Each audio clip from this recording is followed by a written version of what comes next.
उसकी माँ हमेशा के लिए जा चुकी है। वह 3 बेटियों की विधवा माँ थी। घर में सिर्फ वो ही कमाने वाली थी। वह सब्जी बेचकर अपनी बेटियों को पालती थी। वह दिल की मरीज थी, लेकिन गरीब होने की वजह से अपना ठीक से इलाज ना करवा सकी। एक दिन वह अपना सब्जी का ठेला लेकर सब्जियां बेचने के लिए गई तो अचानक उसे हार्ट अटैक आया। उसकी बेटियां उसके साथ थी। पड़ोसियों की मदद लेकर वह अपनी माँ को अस्पताल ले गई। वो तीनों खुद स्ट्रेचर को धकेल कर माँ को अंदर ले गई। पड़ोसी तो अस्पताल में छोड़कर चले गए।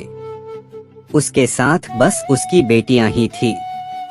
मैं जो भी दवाई उनको लिखकर देता, वह भागते हुए जाती और उन्हें लेकर आती। एक इंजेक्शन देने के बाद उसकी तबीयत में थोड़ा सा सुधार आया। रात में उसकी छोटी बेटी उसके साथ सो गई थी और बड़ी बेटियां बाहर बेंच पर बैठी थी। थकान की वजह से उनकी आंखें भी बंद हो रही थी, लेकिन वो सोना नहीं चाहती थी। मैंने उनके पास जाकर कहा कि थोड़ा आराम कर लें, मगर वो कहने लगी कि वह ठीक हैं। वह अपनी माँ के ठीक होने की प्रार्थना कर रही थी। रात में मेरी ड्यूटी उसी वार्ड में थी। मैं दिन भर कर काम करके थक गया था। अभी थोड़ी आँख ही लगी थी कि कुछ गिरने की आवाज आई। मेरी आँख खुली तो देखा कि छोटी बेटी जो अपनी माँ के पास सो रही थी वह नीचे गिर गई, क्योंकि उसकी माँ को फिर से हार्ट अटैक आया था और वह तड़प रही थी, जिससे उसकी बेटी नीचे गिर गई। वह अपनी उस हालत में भी अपनी बेटी को देख रही थी। शायद उसे यह लग रहा था कि कहीं उसकी बेटी को चोट तो नहीं लगी।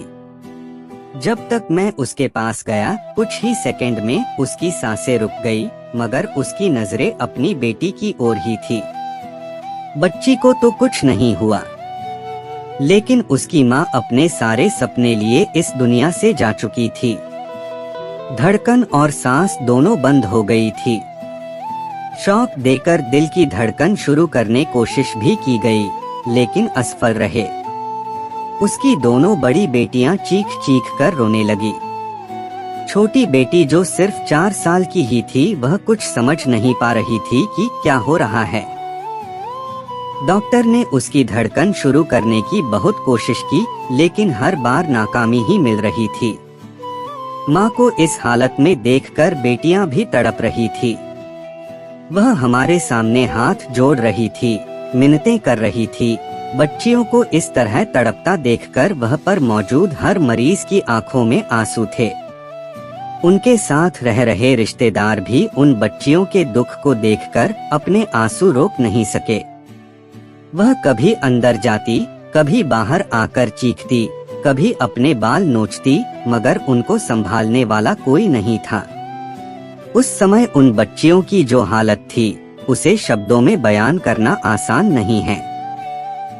उनकी माँ के अलावा इस दुनिया में उनका कोई और नहीं था। पिता का साया तो पहले ही सर से उठ चुका था। अब माँ भी उन्हें छोड़ के चली गई। उसकी छोटी बेटी बस टकटकी लगाए कभी अपनी बहनों को देखती तो कभी अपनी माँ को। फिर वो मेरे पास आई और मुझसे बोली, डॉक्टर मेरी माँ होश में तो आ जाएगी ना।